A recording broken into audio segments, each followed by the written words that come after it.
Oh my god, dude. Shout out to Frida, dude. She's such a cool person for going to Historia all the time. I appreciated, in terms of the argument that Rod is probably a good father, maybe, is that he was totally okay with Frida knowing that Historia existed. He wasn't surprised that Frida knew that Historia existed.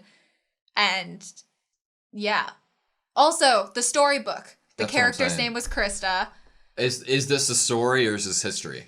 Is that a Titan? Or Dude, is this... do you see what this picture is?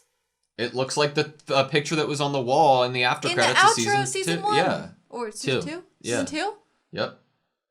And it's a girl holding like a piece of fruit out at this goblin-esque Titan. That honestly kind of looks like Ymir. And it's kind of like a Ymir and Krista in a storybook. Holy shit, it is. That's Endgame. So is this history? Is history repeating itself? Well, if you're passing down the power generation to generation, history could repeat itself. Why does she have a book that's like actual history? You like Krista too, don't you, Historia? Who the fuck is Krista? Who was the first Krista? I could totally see, I could see Frida being the person that would give her some real history books, but then also I can't. So I feel like maybe it's a storybook and not historical fact to this universe. You should try to be like Krista too. The world is full of pain and suffering, so you should live in a way to be helpful and loved by everybody. Which is what she does try to do as Krista. But she has to battle with herself because sometimes that's not always the best way to live, to just be thinking about making everybody else happy and not yourself. So it is interesting because that's how Frida's living. Frida's not living for herself. Yeah. She's the eldest daughter. She has the power. She can turn into the strongest Titan. She is not living for herself. Is it only girls who can have the power? Because she's not the oldest. She's the oldest daughter, right? We don't know if she's older than the eldest son. I am going to assume that she is, because it doesn't seem like it's specific to gender here. This, Frida erasing his story, his memory, has got to be one of the most iconic moments this entire show. I like how they drew, where the little, white bulb in her eyeball disappears. You wonder if, when she showed up here, right, to teach Historia to read, did she put all of her memories back in from the other interactions they've had? Maybe she restores some of the memories so that it's not like reintroducing herself every time. Yeah. Also, there must be some fucking crazy, specific power that you have with the memory thing, because, if you're just, if you're erasing, okay, so think about it like a video, right? If you're, erasing a memory by clipping out that portion of the video and deleting it, then it's gone forever, and so would anything that happened in that video. This isn't what's happening here, because she was able to retain the memory of learning to read and write. So she has, she's the keeper of all of the memories. Yeah. From the past and now Aaron's the keeper of all of the memories, and that's why his dad told him about the memories. He's the keeper of basically history, both changed and unchanged. I'm just gonna bees, birds, bugs, more bees. More bees. Lots of bees in this Moths, book. Bugs. It's just a repeat of the same pages. I love books. I love this show so much. Frida's cool. It makes me so sad and happy to think that if she was regaining her memories of Frida each time, it would feel like just yesterday that Frida was there every single time. And so she would really feel like she was with her all the time. Would it feel like it was just yesterday, or would it just be like I don't know, or just she knew her this whole time. I don't know. Who the fuck is the orangutan? Where does he fit into this whole... Some other dad, because obviously you have to be a dad to have chest hair. He has the power of the Titans. Not yet, eh? What the fuck is... Where does he fit into this story? I feel like either Grisha knew about their plan, or this was Grisha's like attempt at helping with that plan, so there'd be less destruction to humanity. Maybe Grisha agreed with them, but he was like, I'm gonna try to do it where there's less casualties than breaking down all the walls or something, which is commendable if that's the case. Also, what is in this guy? He, from what I understand, this is like a special made chair Zachary has had made.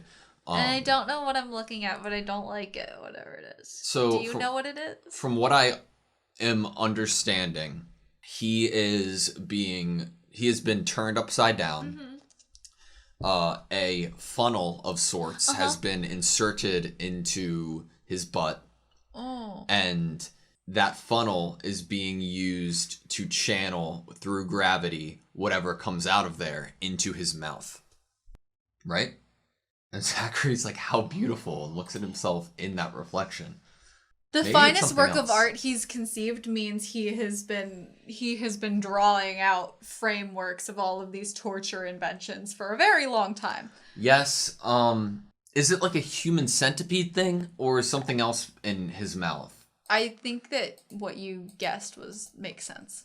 Also, how nice of them to let him keep his socks. I don't think those were his socks.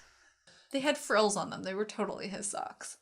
Could be his socks. Oh, also, I was kind of confused timeline-wise of why Erwin had no scratches on his face anymore. Fair enough. It's still swollen around his eye, but it's not, like, bruised anymore. And I was very confused by that. Yeah. There was no talk of makeup. Maybe he was just wiped off. And, like, sure, it might have been, like, a day, because we're going to the chapel and there's probably travel time. But not enough time for bruising of just being tortured and about to die to be gone. Yeah. So I'm confused by that. I am confused. Okay, so... those eyes. Gramps' eyes are the same shape as Levi's. Yeah. The Oriental clan and the Ackerman clan, right? Uh-huh. So it was the Oriental clan the mom of Mikasa? So why? Like, were they purposefully together just to, like, mix the blood into Mikasa, or like keep... I think it was more romantic than that. But then why? So it just so happens I think the Oriental... because they both had to flee in the same direction and both were persecuted, that they probably met being like, we're both persecuted, and then they fell in love. And then they got persecuted so far away that they had to move close to the mountains and the woods and have their little family. So what's like the power that that Levi is quoting here? It's like this extra human strength of like when they talk about how like someone gets trapped under a car or something and then someone else is able to like lift it off of them. It doesn't sound human though. Right, I know, it's superhuman. Yeah. But it reminds me of those like adrenaline rush stories you hear of people being able to do amazing like feats of strength. Is that something like that's like been passed down? That's like a... Well, they were the warriors. Yeah, that's true. So we had an awesome shot of current Kenny looking into his dagger, and then it turned into young him. Yeah, that was so amazing. Beautiful. Oh, so cool. The creativity there. Mm-hmm. I wonder if that's like a panel in the manga. Yeah. So Kenny's kind of like a good guy. I know it's fucked up, but like not like him. I don't know. Everyone's kind of like a good guy and kind of like a bad guy. Yeah. Everyone is just like living their lives, man. They're doing whatever they're doing. The implication is that after being given this information, he raised Levi, right? Yes, he found his sister. He finds out she is pregnant. She hasn't even yet had Levi. Right? Yeah. Why is Kenny helping the king then? But so he's helping the king, but I think it was very important that he tisked after talking to the king. Agreed. I also think it's hilarious that Kenny has had this information the entire time. These are like, Kenny has his own motives for agreeing to follow the king in this specific instance. Where is this? Like, where in the kingdom is it? Like, what walls is it within? Yeah, it doesn't look like it's underground, that's for fucking sure. No, definitely. But it's probably out in the woods somewhere. Kenny needs to go to a dry cleaner and get some blood out of his trench coat. He looks a little too suspicious. Like, okay, so if Kenny has been told, like, all this story and information, why does he choose to do something different than his grandfather or, you know, like, as his relatives? Because they're on the other side of it, right? They're like, we're staying away from the king side. But he might see that using the king in some certain situation of what's currently happening with the walls being broken down, it doesn't necessarily mean like you are going to follow them to the end, but they're a means to get to your end or what you want. And that's what all these people are saying. Like, I don't think any of these people necessarily agree with whatever the king has been doing now that they know, but they're like, we're going to follow the future that Kenny sees. Mm-hmm. It's just the same as Levi following the future that Erwin sees. You can go along with someone you don't necessarily agree with as a means to your end. Very true. So I guess Kenny figured here that becoming the sword again for the king, the real king, would be beneficial to whatever future he wanted to have happen. I just want to know why I don't know. I think you put it well, like a holder of the memories, right? Mm-hmm. Is that it? Like, that's why they want Historia to have it, just so they have control over it again and not to do something with it? I mean, it's almost like a human library. They've erased all books except for the select few that have been smuggled away to families like Armin's family. They have erased all books, so you have to have one person in the family hold everything. No, like, I'm just so confused because it's like what, the nobles and everything, right? They're selfish. They're trying to make sure the life that they have is nice. Mm-hmm. They don't have humanity's best interest, like, going forward in mind. Mm-hmm. So why does the Rice family want to hold that memory? They might see it as being the best interest. No, exactly. Instead of being selfish, they might see it as... What are they protecting us from? What are they, like, what is the wall, like... Maybe they think that within these walls and with the ability to erase people's memories that you will be able to avoid wars and conflict. Maybe they think that it could possibly create a more peaceful society to be able to kind of alter things a little bit. Yeah. Have a common enemy, alter things. Honestly, they probably see it as a more peaceful... It's not as selfish like your materials and your wealth. It's probably that they see it as a more peaceful existence for humanity. How did Aaron's dad know about this? I don't know. I would like to look at one scene. Okay.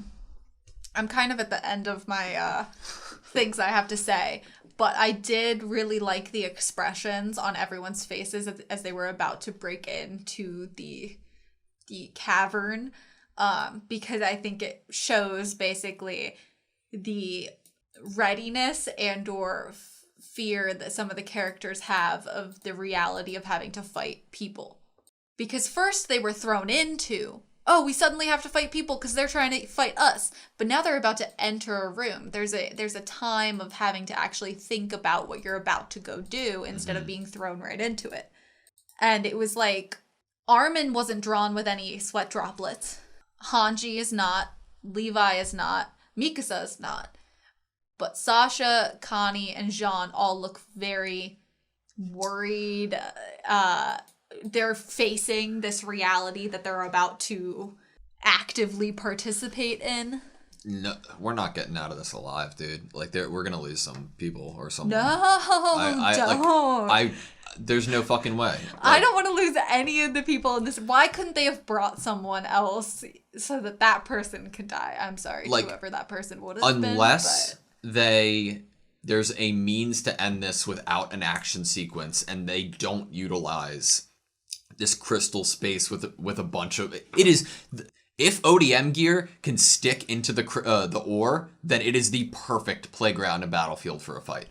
Like, that's the question we asked when we first saw the cavern. In the discussion, we were wondering about the density and could there be certain weapons that could break it. But They were already so prepared that they created wood platforms. I want to know into whose the job ore. it was to do that. Who created these platforms? So obviously things can be stuck into them, right? So Yeah. ODM gear then would work. They got up there, right? They knew.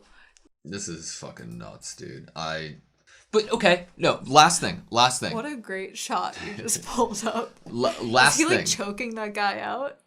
It was like he was using him as a shield. That's when he was using the guy as a shield. Okay. Last question. Presumably something major and immediate would have to happen when Historia gets his power, right? From a storytelling perspective, it's a race of the clock, right? Other than Eren dying because he's being eaten, what would Historia then do with the power to win, to end this fight? Would she erase everyone's memory? Would she what would she do given the being given the power right here? Also, what's the time frame for erasure? Because if you erase everyone's memory, but they're all standing in this weird cavern, aren't they all going to be like, wait, why am I in this cavern? And then they're going to have a memory of being in a weird cavern?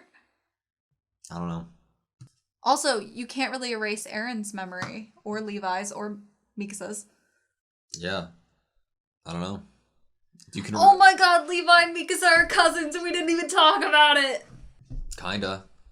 If everybody's memory is erased, then it's gonna be Eren, Mikasa, Levi. Well, not Eren. Mikasa, Levi, and Kenny all fighting out.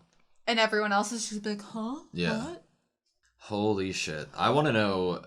I want to know who erased Eren's memory. If he erased his own memory, I don't know what the fuck's going on anymore.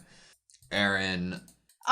Okay, they don't include anything that's not important in this show.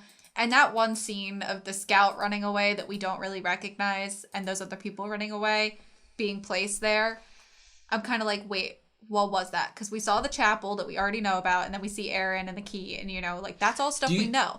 Do you think Eren, there's a scene missing? Do you think that, Eren's dad told Eren something before he injected him?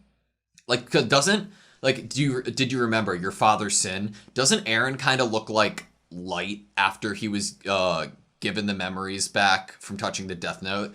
Do you think he's I remember my dad's mission, not his sin, but I remember his mission and what he told me because he just regained all these memories? What if he's I remember what he told me to do or something, so now he's That'd be cool. Yeah. That would be cool. If that's why we're not getting an internal dialogue of Eren in these moments of him hearing about his father's sin and regaining these memories, if it's because whatever he's thinking, we shouldn't know yet. He remembered his father's perspective. Narratively. Yeah. Yeah. Which is kind of cool. I like that. All right, you good? Yeah. Thank you guys so much for watching this video. Please like, comment, and subscribe, and we hope to see you next time.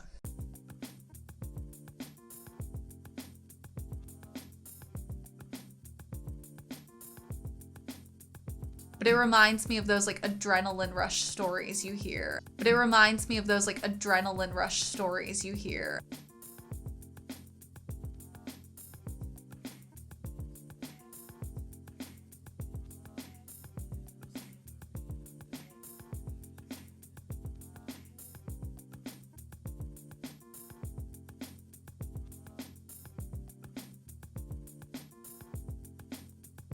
Adrenaline rush stories you hear. Adrenaline rush stories you hear.